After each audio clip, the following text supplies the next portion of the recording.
Alrighty. So welcome. And yeah, we're gonna start. This is a Zoom about the Eco Pilgrimage. That is a project that is starting up, and it is a pilgrimage for nature at the moment, starting in the Netherlands. And yeah, this Zoom is to explain about the eco pilgrimage. It's also to ask for support, and anyone can ask questions. It's to be informative and at the same time to let you know how you can participate. So to structure this Zoom a little bit, I have made some drawings on my hands that you'll probably notice. And I'll explain a little more about this.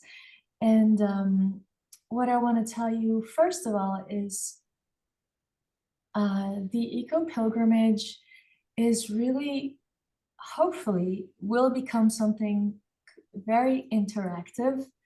And just this symbol right here, that is an outline of a blue crown with a W in the middle, and these little symbols and those black symbols are about how we gather around a topic, in this case, nehalennia. So yeah, the way the well, first of all, what is the eco pilgrimage? It is a walking route of about 800 kilometers through the Netherlands from northeast Groningen to southwest Zeeuws-Vlaanderen, which is in Zeeland. And they are both the two corners of the Netherlands where the border with Germany in the north and in the south, the Belgian border.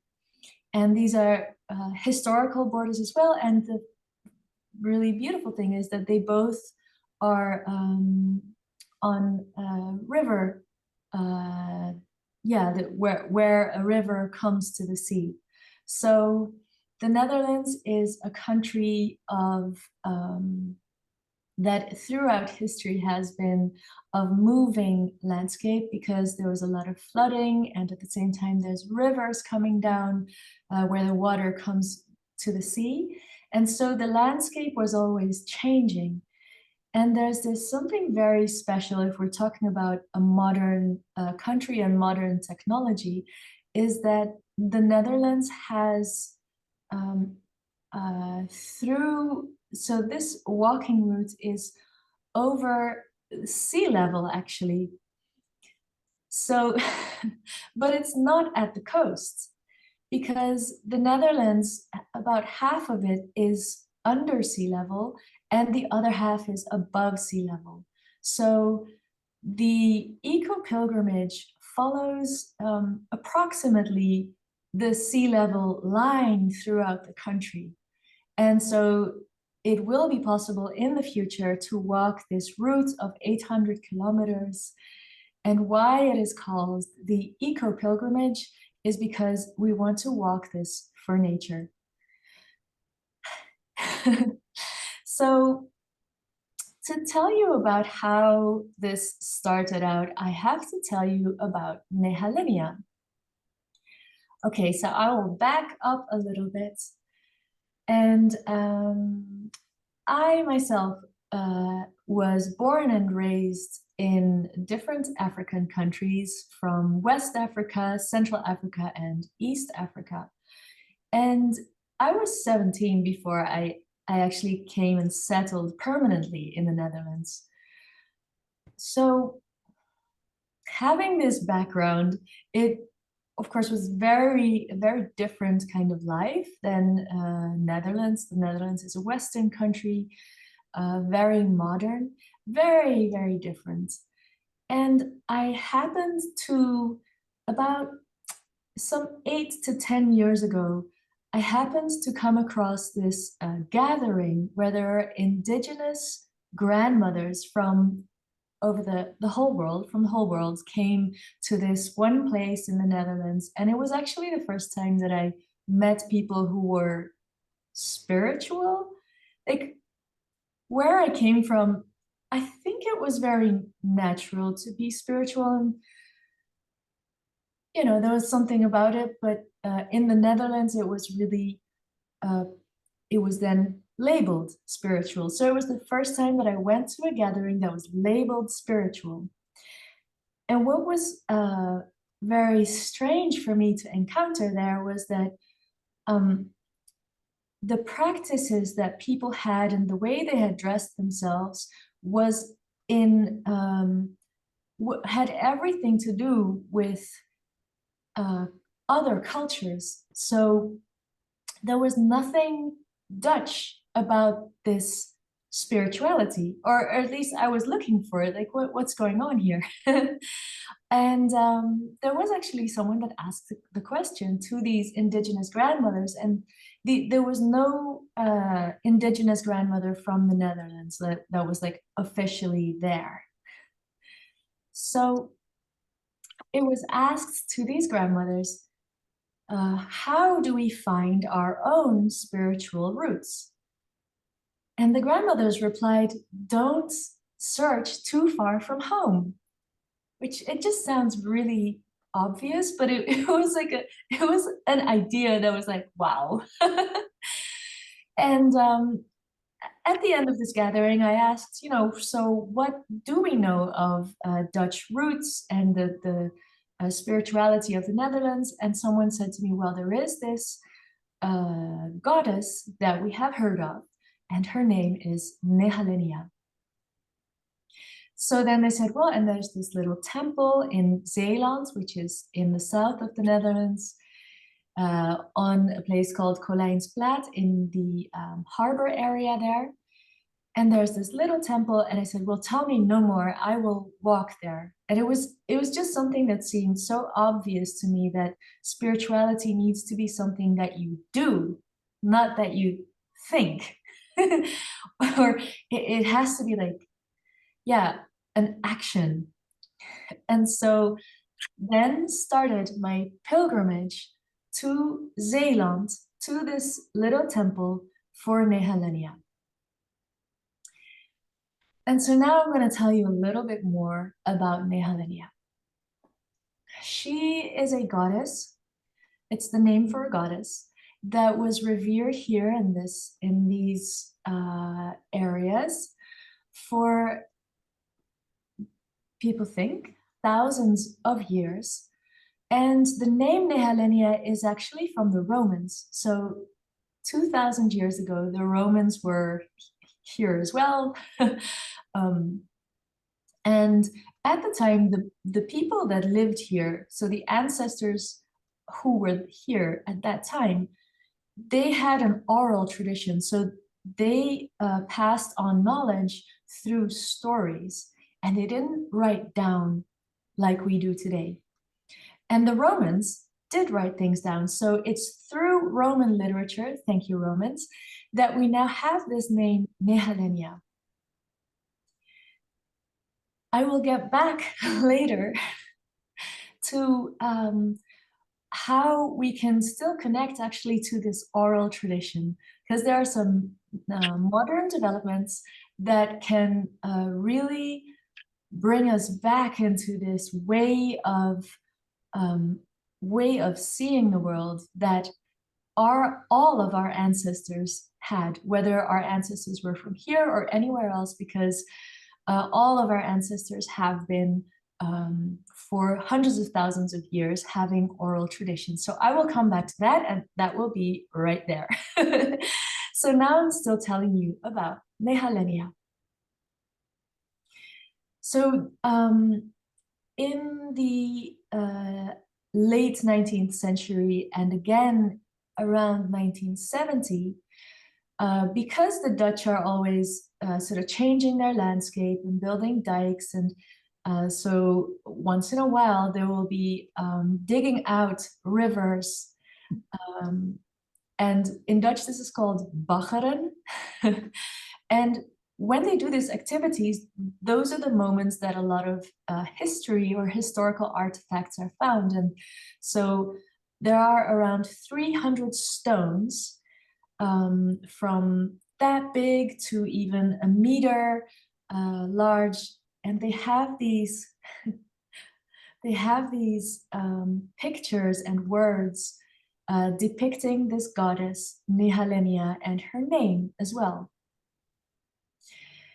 And so we know that she was being revered at the time that the Romans were here, because that's how old, that's the date for these stones.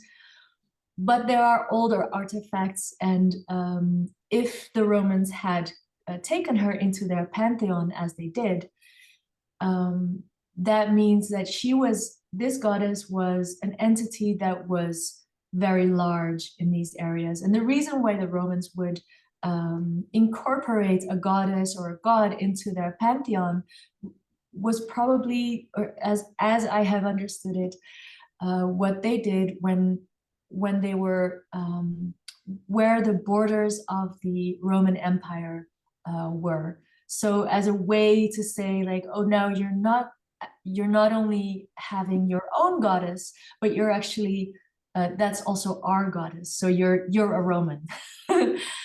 So that's called syncretization, I think it's called.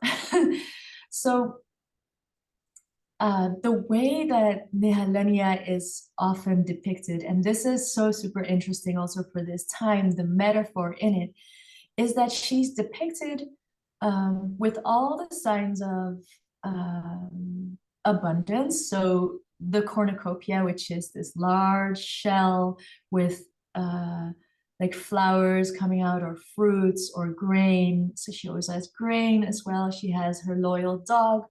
But the very incredible thing that I find about this is that she stands with one foot on land and one foot on a boat. And the Netherlands and the country, as I was saying, is really comprised of water and land. And the water and the land are always moving. So coming back to what the Netherlands is nowadays, is that even when we look at what has technology done and what have we as human beings done with this landscape, is that the Netherlands is like probably, I think, the only country that has a sea level line in the middle of the country, and that is only possible because the Netherlands pumps water, like river water and seawater, out permanently. So it's probably not all day, but every day for a few hours, water is pumped, and that is the way that the Netherlands can sustain this landscape. So coming back to this question of the eco-pilgrimage is, I think, really about what has the past been? Where are we now? Like, what are we doing with the landscape? What's going on with nature? And what do we actually want for the future? So in order to do that, you would have to observe and acknowledge history. And walking through the landscape that you can do with the eco-pilgrimage, you would get a lot of education and, you know, new ideas of what could be possible moving towards the future, and how we could possibly go from -0 to +0. So that is all about Nehalennia and how we could come together to create this new way of being. So yeah, and then now I'm going to tell you a little bit of the history, and also I'm going to show you a map of what the root actually looks like. So I'm on a different computer here. And okay. Yeah, I think you can see everything.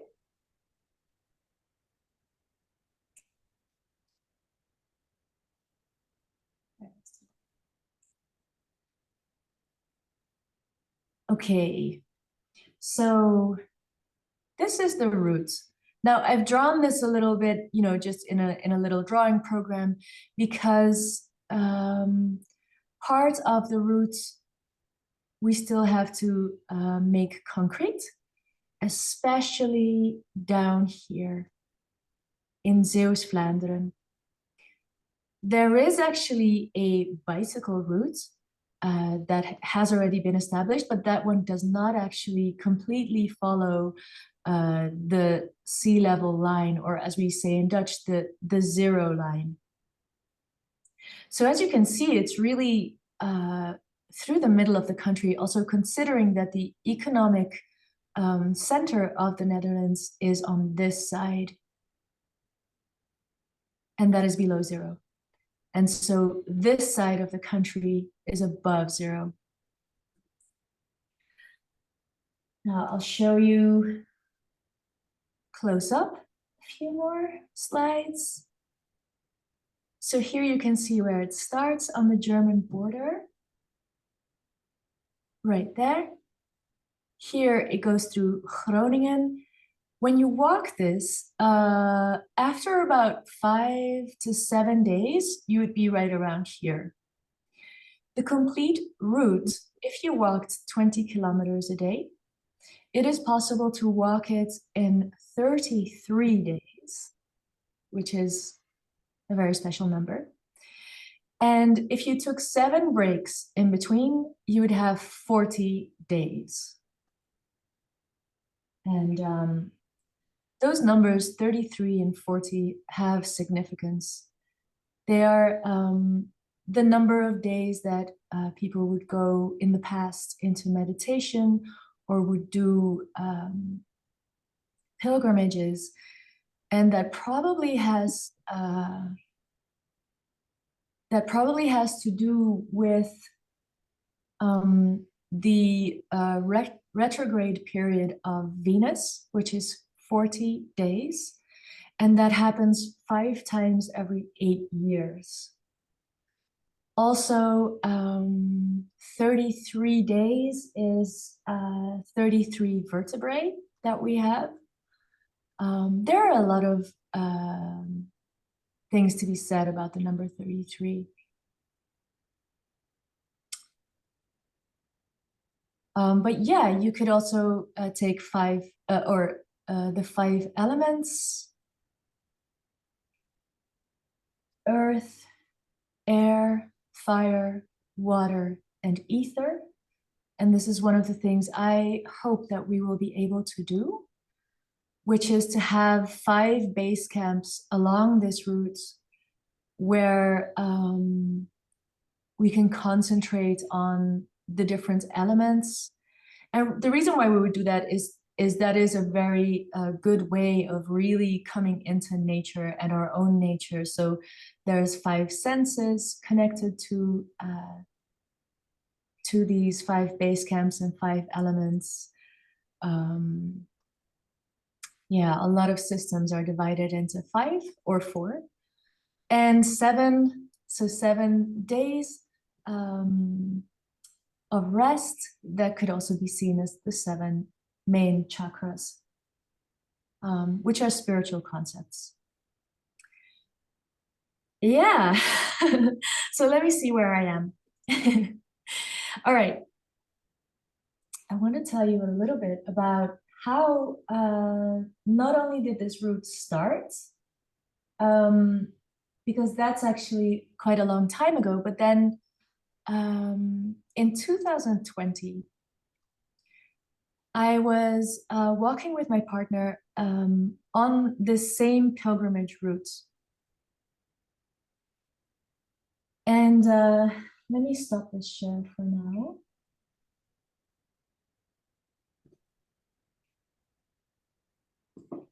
So Elizabeth, if I know that you're here, and if at any point you feel like you have a question about something, because I'll move on to the next themes. So if you have a question about it, just let me know, okay? Just put it in the Yeah. chat and I'll see it. Yeah, I have a question. All right. Alas, it's not possible for me to walk a, Uh-huh. a long distance. So I wonder, can you also do it by car? Well, of course, you won't get the whole experience, No, that's true. but there will be activities, so that is our plan. There will be activities that you could still partake in, and the base Yeah, camps would be in places where a car can come to. And so yeah, you would be able to meet all the pilgrims there, yeah. Okay, that's a good idea. Yeah. and bicycle as well. No, I don't buy. I don't use my bike anymore. I have a problem with my sense of equilibrium of Your balance. evenwichtstoornis. Yeah. All right. Yeah, so thank So, you for asking that. So yes, there will be possibilities also for okay, people with, that's what I wanted to know. yeah. Yeah, we've even um, found ways that we could work with people with handicaps, such as myself. I'm visually impaired, and there are ways to guide people when they're blind, or we will have alternative routes for people in a wheelchair, any such things. But of course, uh, these are things that we would need help with in the end to know what kind of challenges will people have so that we Yeah, can accommodate those. Yeah. yeah, okay, no, that's clear. Yeah, All right. yeah, So yeah, we really started to develop this idea of a pilgrimage in 2020. So there were the lockdowns, and Bart, my partner at the time, and who is still my business partner, we really help each other a lot. He's at the moment in Costa Rica with our other projects that he is leading over there. And maybe I'll tell something about that as well. But so there was the lockdowns, and we figured this is really a time um, to to go inside and to really take the time to figure out what life is going to be about for us, because we both felt that a big shift was happening, and we didn't want to sit and wait. And so I said, hey, I know this pilgrimage that I've been doing, so let's go do that, and we can talk what we're going to do. And as we were walking, it kind of dawned on us, like, wait, this is great, being outdoors, knowing what you're going to do that day, because we had these we knew where we started every day and where we needed to finish every day. And I started telling Bart about nehalennia, and he was really, really interested about that, especially when I told him about how there's these very old but also very modern ideas in which spirituality is so connected to land and to physical things, and that it could be very pragmatic, and not about a god outside yourself, but actually a god that is the land, and that is the, let's say, the sum of harmonious relationships of all living beings in one area. And of course, every area is different, and so there would be a local god, goddess for every area. And to say, I am walking a pilgrimage for nehalennia would be the same as saying, I am walking a pilgrimage for nature here. and it's a way to connect. And even, you know, nowadays we have these priests, priestesses, people who are very sensitive that can feel more things. I am definitely one of those people, and Elizabeth, you and I know a lot of people like this who whose senses go. I mean, we know it's normal. You know, in mainstream, it's still like, you know, do you really feel things or are you making that up? And such a beautiful thing to walk through the landscape and really feel so connected to the air that's moving, to the smells and the sounds, and not feel like it's something outside ourselves. Anyway, what I want to say about this, to pray to the landscape, a name like Nehalennia, to know that this is a name and an entity that was revered for thousands of years by the people here. I was telling Bart about this way of not revering something outside, but to understand that we are actually it. We are part of it. And that there is this way to want to completely immerse and to completely understand and to completely become it, to achieve, to be Nehalennia. And why would one do that? Because that state of being is to feel all of the relations, to think all the relations, to act in harmony with all the relations in a landscape. So this would be a reason to be a priest or a priestess of Nehalennia. So, so Bart and I are walking along this route, and I'll show you one of the places that we came to. So I have to share my screen here again.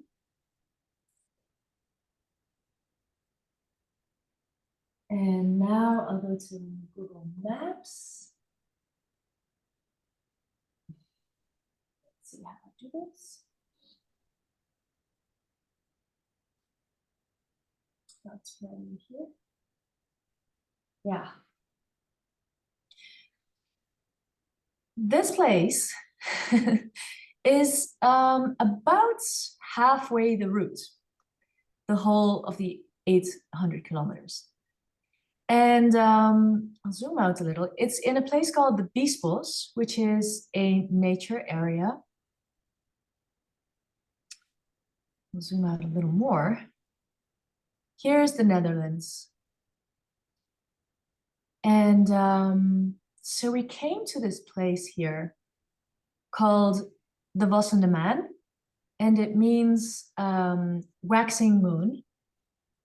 And it's an artwork that was made to commemorate a moment when the Dutch government was changing the technology of that area. It's called the Haringvlietsluis, which is a sluice that they were opening that had been closed. So the river here had not had any tides anymore. The water there is salt and sweet, so it's mixed. And to commemorate this, they asked this artist called Paul de Kort to create an artwork. Well, he was chosen out of a few people. And so what this is a labyrinth of sorts. And the way you come when you're walking is over this dike right here. And then you go in through the grass patch and you walk onto this hill. Usually there'll be a few sheep here. And then you can go into the labyrinth. And of course you have to find your way. And right in the middle is water. And the labyrinth is, throughout history, has been a place to meditate, to contemplate, I should say, oneself, yeah, helped by the place that you are, by the location. And I think for our ancestors, it would be much more the location than now, because the Netherlands is so technological that it is actually difficult to come to a place where there is just nature. So this place for contemplation was actually made to contemplate what we humans are doing with the landscape and to meet the place where land and water come together. So we were very excited about this place, and because we were just going, wow, this is going to be a pilgrimage, and we got to interview this guy who made this. And so we did, and we spoke to Paul de Kort, and he said to us, you should look into the zero line, the fact that this artwork is on the line of sea level through the Netherlands. I have to say, discovering what we now call the eco pilgrimage has been so poetic. There is so many stories that I could tell you about the significance of this sea level line. It says a lot about the identity of the Netherlands. There's a lot of history. One kind of history on the side of the Netherlands that is above sea level, and a completely different kind of history and culture that developed on the side that is below sea level. And even now, politically, demographically, there is a big difference between the two sides.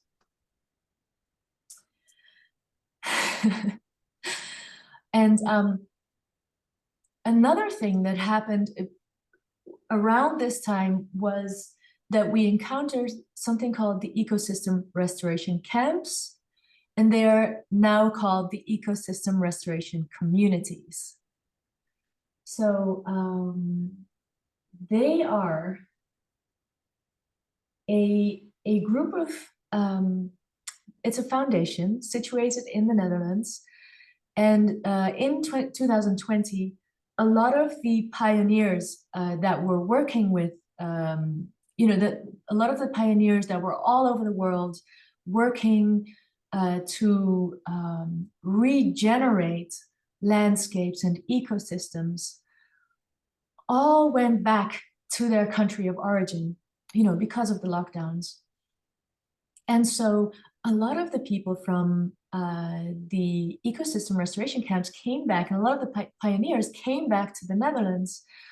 And that's, I think, how we heard about this, this foundation. So this is their website. And basically what they did is they have brought together all this knowledge and wisdom from permaculture, from food forests, from ways to restore ecosystems. And they've bundled it into an online platform, and you can actually take their courses. And so you'll really get immersed into what is it that we can do for nature? What is it that we actually need to do? And how, what is all that? And it's,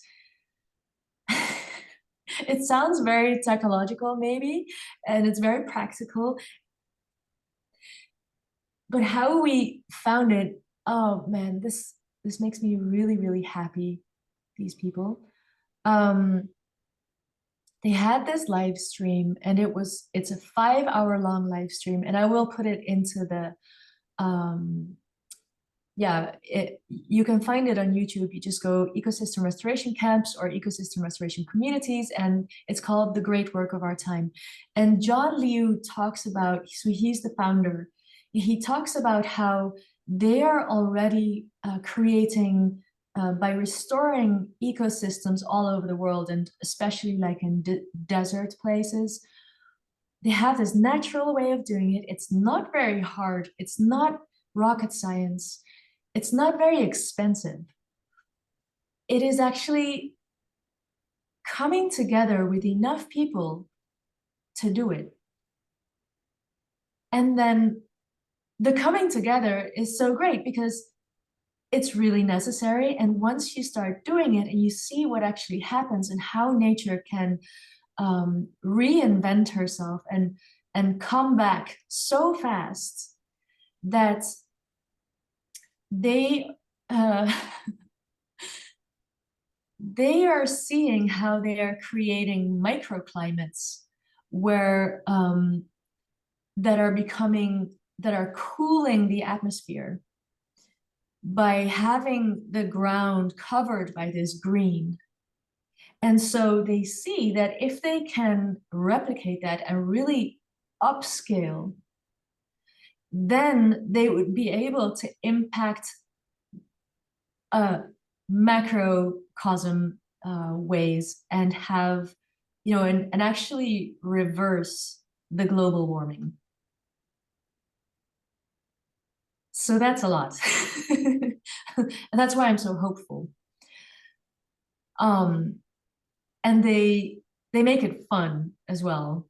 So that's what we really, and actually when we watched this, that there weren't a lot of people who had watched this, and we thought, well, we need to get this to more people to see this and to not lose hope and to come together and let's do this fun thing and see all of this nature come back and really it's such a joy to the eyes and to the soul and to the heart to see nature come back. And at the same time, what they also do is make sure that that people locally are getting food from this nature. And I'm going to play this.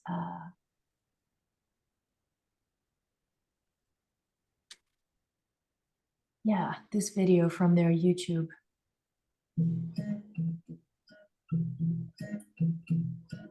Imagine you're standing in a field, your bare feet in the soil, your eyes closed and the rain lightly falling on your shoulders. You feel part of nature and not separate from it. Your eco-anxiety falls away, knowing that you are here, actively restoring the land. You are part of the solution, making a real and measurable difference to all life on Earth. You exhale and smile, filled with hope for a better future. This is not a dream. In almost 30 countries across 6 continents, communities are coming together to revive life-supporting ecosystems on a planetary scale and introduce ways for humans to thrive with nature on Earth. Restoring ecosystems creates a world of abundance with a positive and direct impact on all our lives.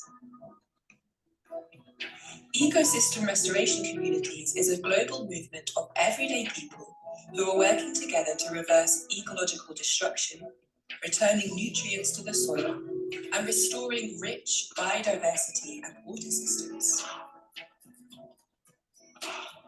We are creating food security and improving local livelihoods. We are supported by the world's leading experts, and we can inspire millions at home and in communities across the globe to take on this great work of our time. We invite you to join our mighty movement of Earth Restorers and help create the world you want to live in.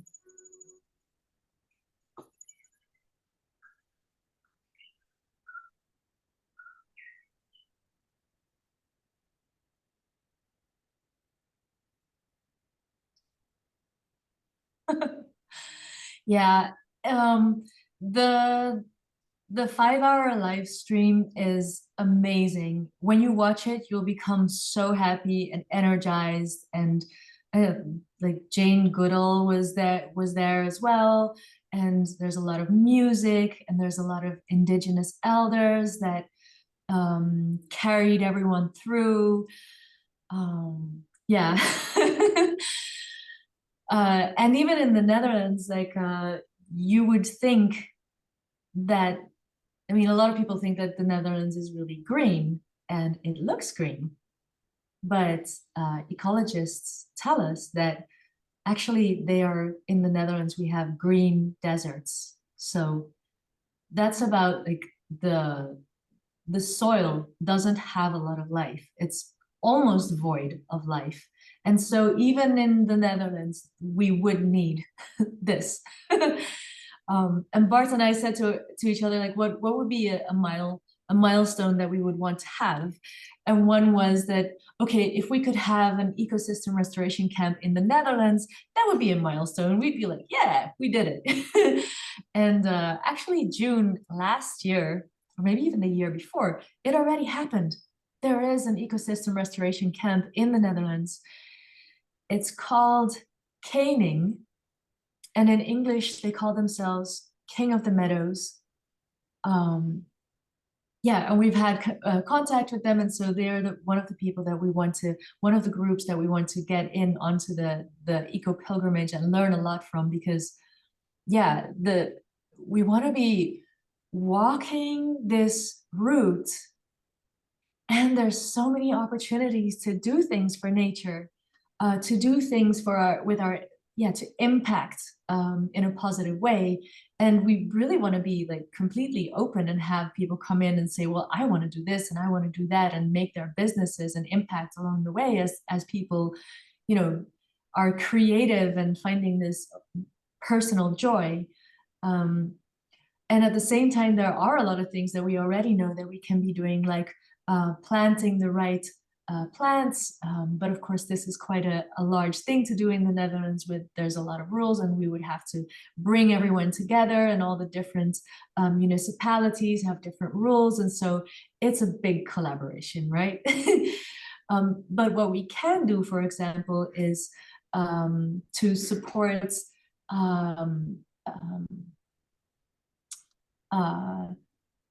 like becoming more knowledgeable about how our water systems are, the health of them. And there's this great foundation called Drinkable Rivers. I mean, the name says it, right? It's a dream. If our rivers are drinkable, all the ecosystems are healthy. Everything is thriving when the river is drinkable, as they once were.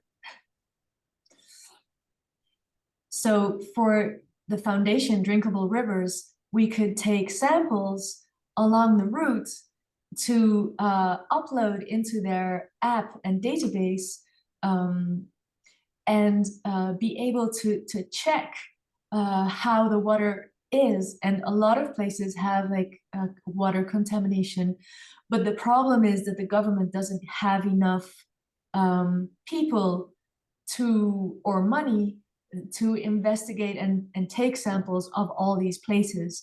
And one way in which very quick consequences are happening for like industry just dumping waste into water, and of course polluting and killing a lot of life in the waters, and people getting toxic water, is that when you take these samples, the government can then very quickly act on those on that kind of research, on those results.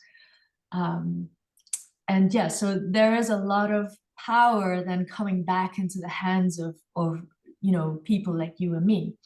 And there's a lot of ways that we can start to have authority over our own health and the health of our environment.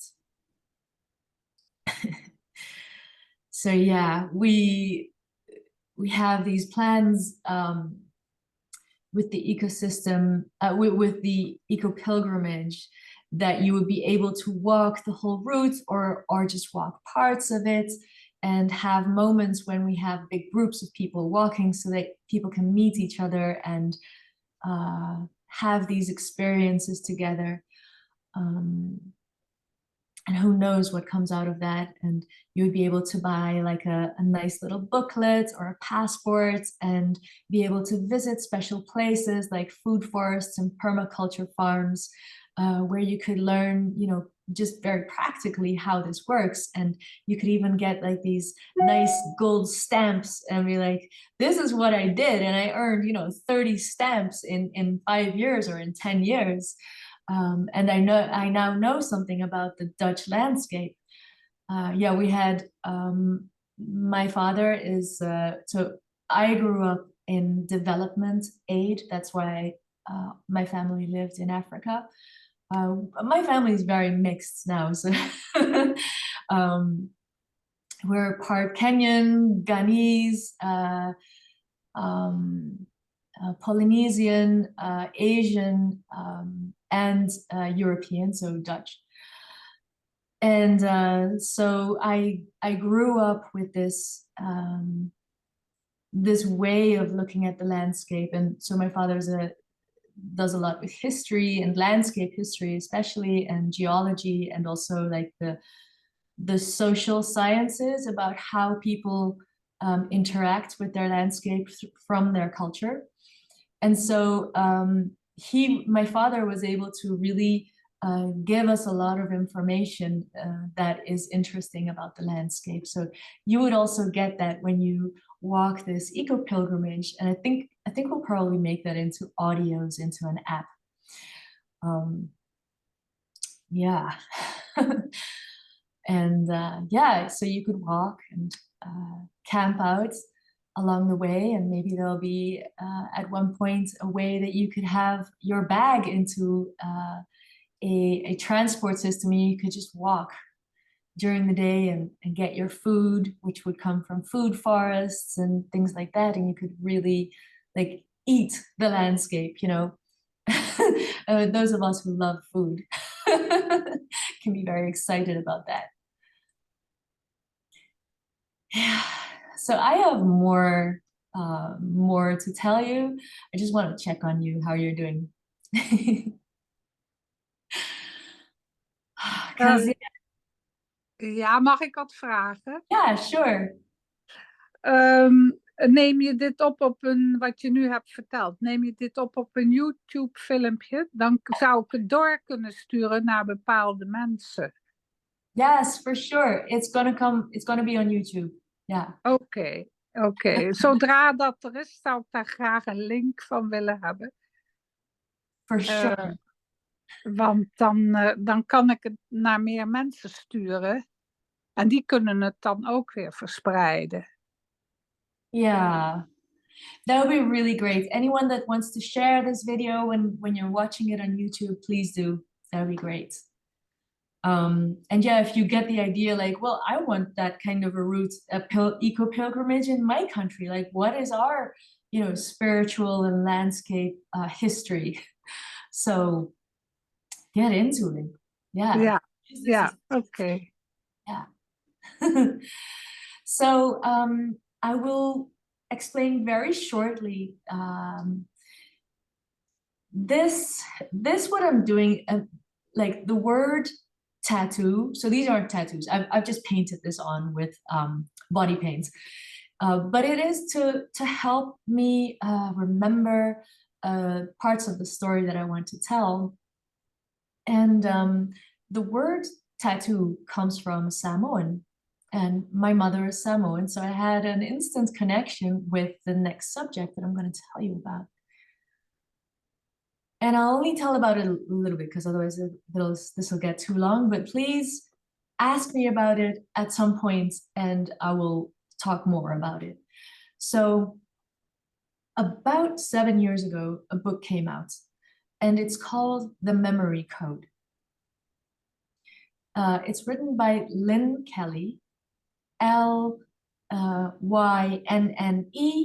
Kelly, Kelly. Now, Lynn Kelly is an Australian Caucasian woman. She's a researcher, and she wanted to know something about spiders. So she went and she asked the Aboriginals, can you tell me about spiders? So they told her so much that she was blown away. And she started to, after she wrote the book about spiders, she started to investigate what this thing was. Like, why do these people know so much?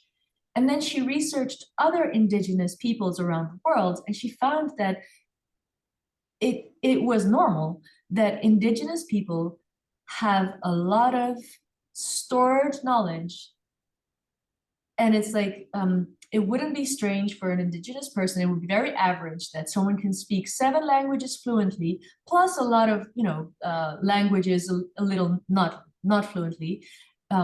800 types of plants, of which maybe 200 are edible, 400 types of animals, 300 types of insects. Like, and not only just names, they would know their habitats, the way they behave, how they interact with each other, massive amounts of knowledge. And she was just, how do these people remember all this? And what came out is how she wrote the book, The Memory Code, and also a method book called Memory Craft. Now, what is really exciting about this is that the memory code is what the Aboriginals told her, the different methods that they have to remember knowledge and how oral traditions work. So they said to her, the one way that is most used and that works the best with the human body, and that we also as Westerners or third world country people or first world country people have been doing for hundreds of thousands of years, is walking through the landscape, having the specific landscape features, and having our stories programmed into those places, so that every time you walked past this one rock, you would remember all the stories that were associated with that rock. In fact, you would have ceremonies in which these stories that you need to know the whole encyclopedia of your culture, every time there is a ceremony, it is to tell you the story again. Now, how do we remember stories really well? You make them juicy, you make them dirty and sexy and embarrassing and huge, bigger than life, so that when you hear them, your whole body reacts. You laugh, or you feel sadness, or you feel disgust, and it's this whole mix of human emotions that helps to remember the stories. So that's a little bit, I used to study anthropology, and we would get all these stories and these myths, and people would say like, oh, these primitive peoples, they thought these gods and they really thought that these gods were like that. And so the Aboriginals were telling Lynn Kelly, we are very pragmatic. The Aboriginals of Australia is now known that they have an uninterrupted oral tradition of 10,000 years. 10,000 years. Because they have stories of animals that have died out 10,000 years ago. And where archaeology can find the remains of these animals, the Aboriginals know their habitat, their behaviors, the things that they ate, the things that have now, of course, gone extinct, but they can retell the stories and the way that the world looked 10,000 years ago, and everything in between up till now. This is very valuable when we go to understand, what if so much goes extinct? What are we going to do? How are we going to survive? So the pragmaticism of this, I don't know if that's a word, but is they remember stories, they tell each other in case there is a drought, in case this or that could happen, because to survive, you would need knowledge. Now, the thing that then we start to realize that when people are displaced, when they're taken out of their landscape, now they are in danger of losing all of their knowledge because it's programmed into the landscape. So just as a little add-on, what they would do is the Aboriginals told Lynn Kelly is what you would do is as quickly as possible, you would get the right kind of stones set them in a circle or some kind of ceremonial way, and all the stones would have to be different, and you would program all your stories into these stones by looking at the differences in the stones. And oh, I see a little face, oh, I see a little animal, I see a tree in this stone. And and that's how their traditions would continue, because you would need to go to these stones or whatever the object is. Think about Stonehenge or the Hunebedden in the Netherlands. You would go to these stones when you have ceremonies, when you have marriages, births, every year coming together with the whole culture to remember the stories, to walk from stone to tell the children about the whole culture. Now, what does this have to do with the eco-pilgrimage? The thing about these, so these are called the song lines, and the Aboriginals have prophesied that a time will come, which is now, when the song lines of the whole world will become known again. And Lynn Kelly has been trying out these methods, and she's an old lady. She's like 65, and she says about herself, she would not remember, she's not a typically person to remember a lot of things, but she has now, just to prove how this memory code works, she has walked around her house, anything that she wanted to learn that was complicated, like Chinese or French or was it Italian that she learned all the kinds of birds out of the encyclopedia. She taught herself all these things by walking through the landscape around her house and programming into the route. So how this works is, if you would do it in your house, is you would walk through the kitchen, the things that you just know are there, like where the cooker, where the tap is, and you would start to tell stories and attach information to those places, so that when you now need the information, you would visualize yourself in the house, in the kitchen, at the tap or the cooker, and you would remember the story that is attached to that. And what Lynn Kelly says is that, point one, she can never move from her house, because she loves her knowledge and she loves everything that she has programmed there. And if she leaves, she will lose all of that, because if you're not there for a long time anymore, you just lose the knowledge. So this is what the Aboriginals were also saying to her, that this way of living, and this is the way actually that our brains have developed to know story in this way, to remember stories, that when you have this connection to your surroundings, you take care of it. And you actually don't have what we as Westerners have, this existential emptiness, aloneness. They don't have that, because everything that matters to them is in the landscape.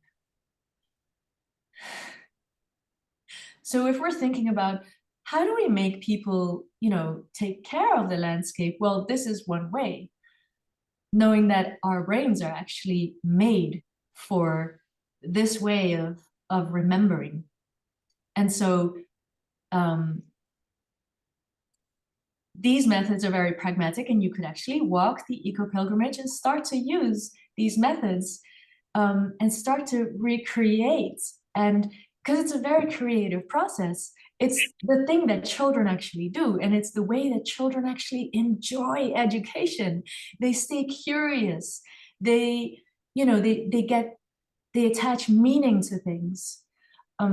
Even spirituality comes into it, because there's a lot more that is possible through it, but that's another conversation.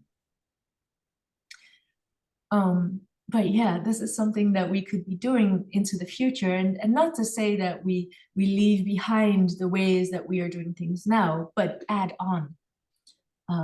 So one of the things that the Aboriginals also showed is that the way that they have stories they are kind of cyclical. Actually, the way that we have stories now is like once upon a time, and then it ends, and they lived happily ever after. Just as an example. So that's linear.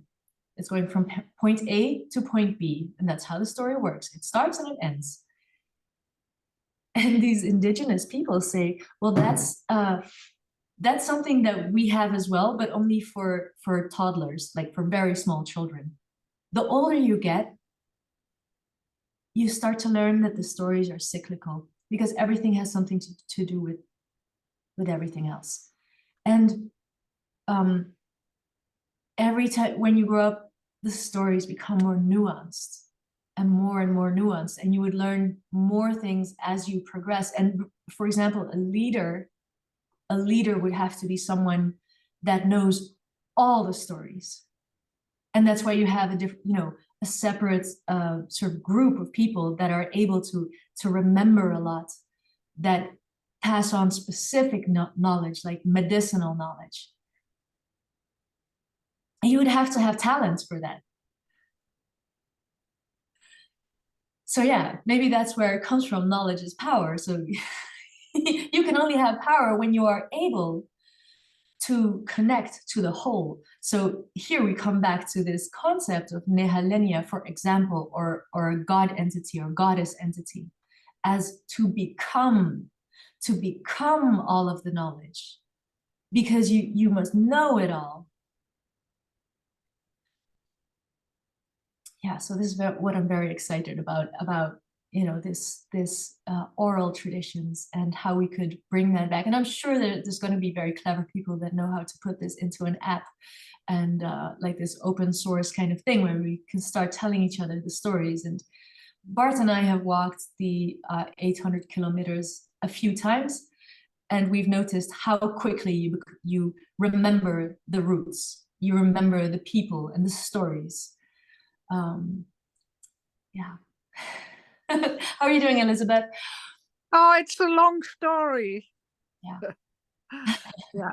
Yeah, but very interesting. And I knew about nehalennia, so that's not new for me.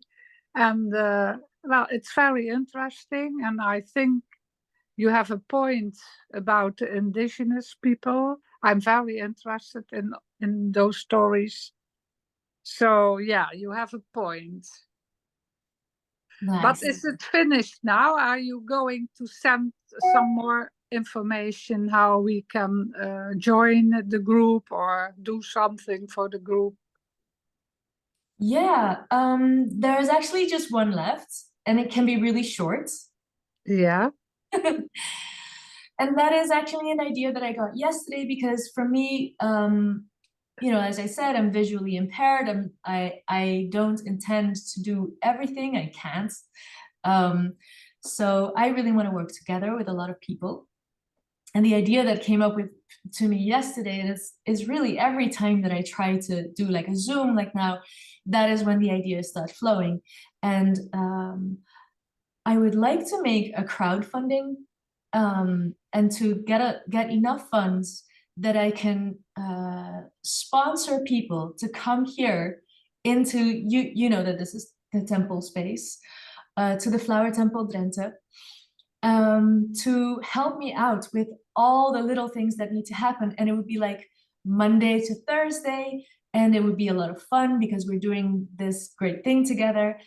So I have done project coordination before, and yeah, there's so many different things that need to be done, and I would like get that up on a website and ask people to sign in and to come during like a midweek, Monday to Thursday, and have other people pay their way, so that I can get them the food and pay the rent here, because this is a huge house. Yeah, that's a lot true. of bedrooms. That's true. And Bart and I got this place in order for this big project to be able to happen.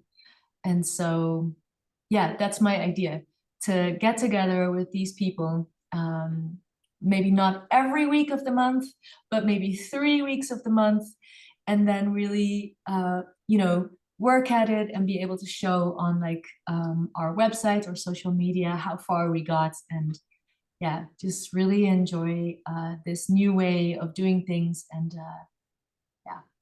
Yeah. Okay, thank you very much. And we'll keep in touch. yeah, for sure. Thank you, Elizabeth, for coming. Thank you, anyone who is watching right now.